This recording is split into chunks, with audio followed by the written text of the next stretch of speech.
nagbago ako ng naisip. Sabi ko magluluto ako ng ng pork adobo, pero meron pala kasi ako natirang dito, yung mga tomato paste, tapos tomato sauce. So magluluto na lang ako ng parang menudo or apretada, mga ganon. Hindi sigurado. Basta yung lalagyan ko na lang siya ng ganito kasi sayang. Nasa ref lang. So yung adobo, saka na lang yun. Tapos ito, may gulay ako. Pinapakulo ko yung yung pork.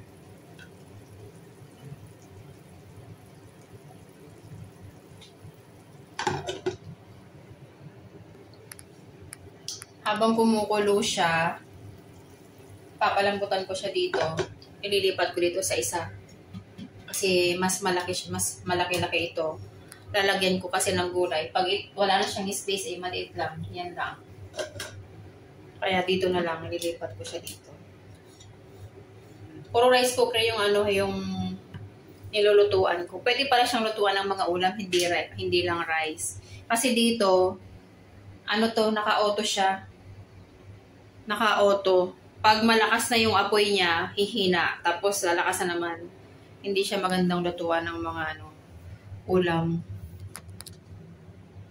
Maghiwa muna tayo ng mga panghalo dyan sa lulutuin ko.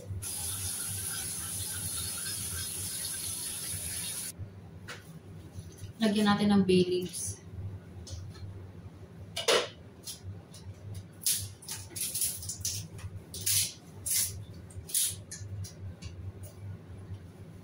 Tapos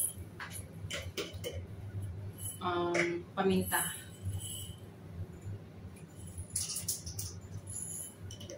And asin para may magkaroon na ng lasa yung niya. Kanina kasi paglaga ko, hindi ko nilagyan ng asin. Ayun, lagyan natin. Yan.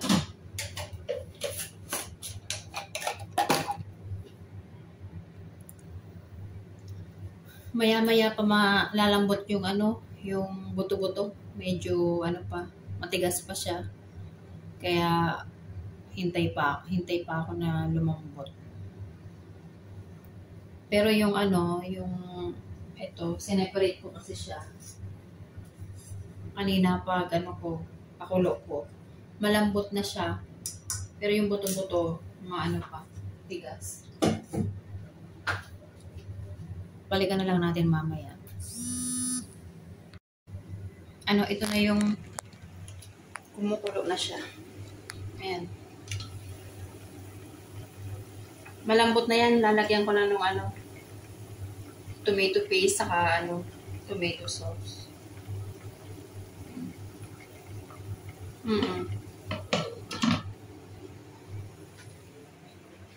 Ay, hindi ko pa pala na... Tapos lalagyan mo lang siya ng lalagyan mo lang ng mga ganto-ganto. Hindi nga kompleto yung ko kasi dapat may pa ito may mga green pepper, mga ganyan. Tapos may pa. Dito kompleto kung lang yung nandito ko na ingredients. Ako lang naman ang kakain.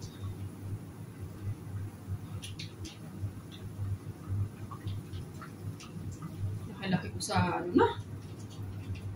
Laki ng tinaba.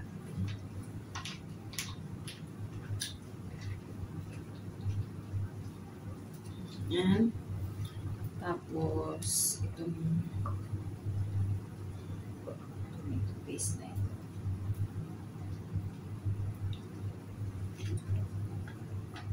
Against the light na naman yung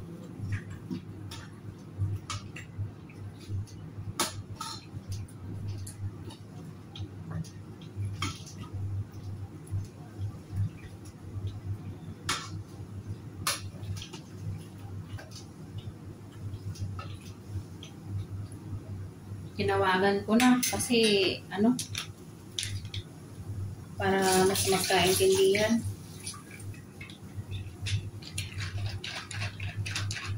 Ano, iPhone.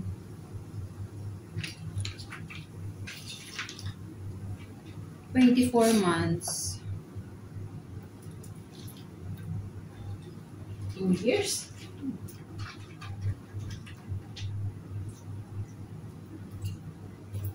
$24 months. O ilang ano ba yan? Bakit sabi mo 3 years?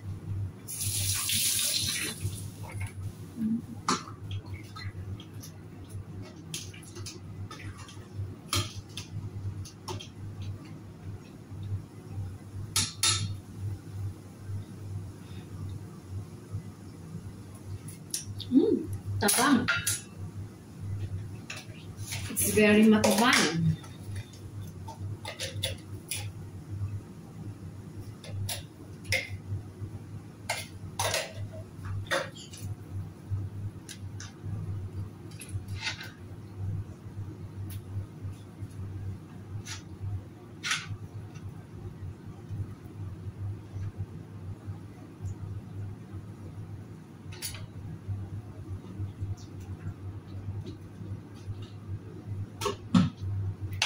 Tapos, ipapahuli natin ang gulay pag malapit na siyang maluto.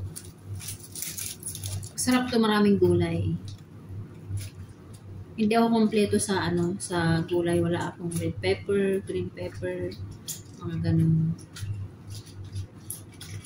Ang gulay ko lang is cabbage.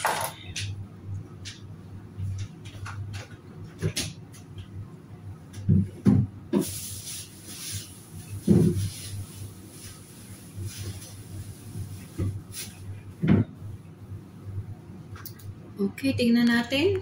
Ito yung cabbage ko. At ito yung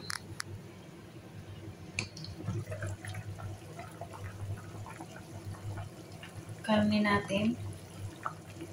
Marami pa siyang tubig. Medyo paiigain ko lang siya. Konti lang. Kasi hindi siya pwedeng maiga eh. Kasi pag mag-iinit ka. Ayan.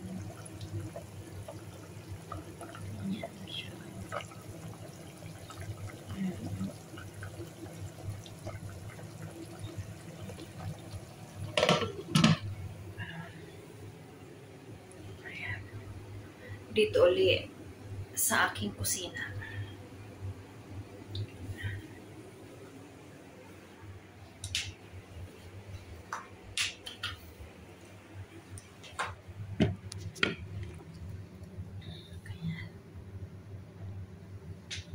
Maghuhugas muna ako kasi makalat. Makalat. Kalat siya.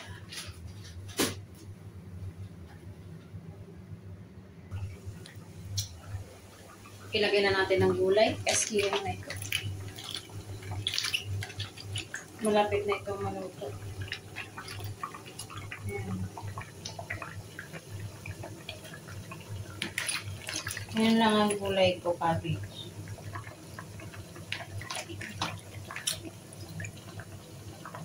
Ha? Gusto ko lagyan ng gulay. Ganyan. Cabbage. Kasi ako lang naman ang kakain. So, ilalagay ko kahit anong gusto ko. Ha? Diba? Gusto ko maraming gulay. Marami akong biniling cabbage.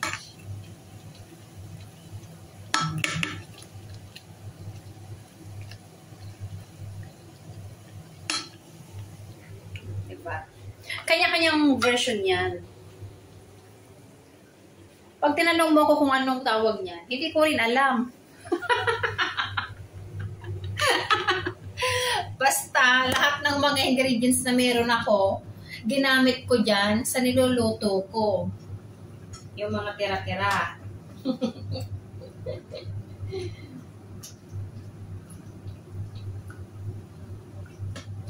para hindi masayang. O, ganun lang yun. Ganun yung buhay na nag-iisa. Pagbubukas ka ng ref, kung ano yung mga nandyan, o sige, lutuin mo yan. Make your own version. Basta naluluto, basta nakakain. O, yun.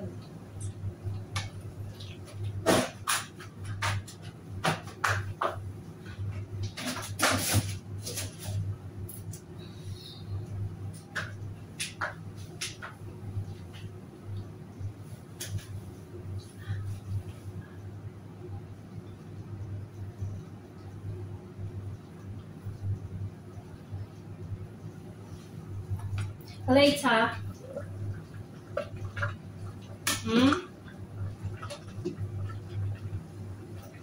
Nagpapa? Papaikot? Hindi. Yung ikot yan ng ano? Ikot yan ng niluluto ko.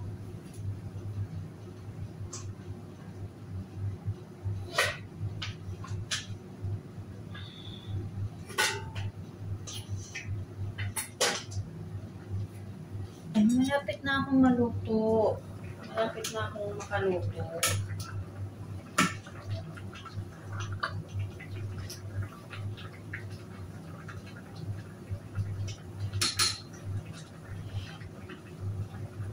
So, ang caption ko dito sa content ko nito is pachamba. Pacham na minudo.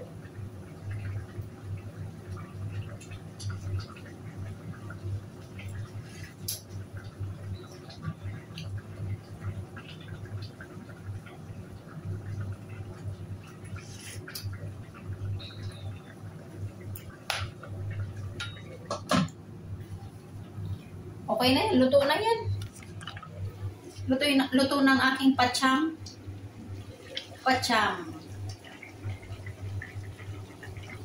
Ang pacham na luto.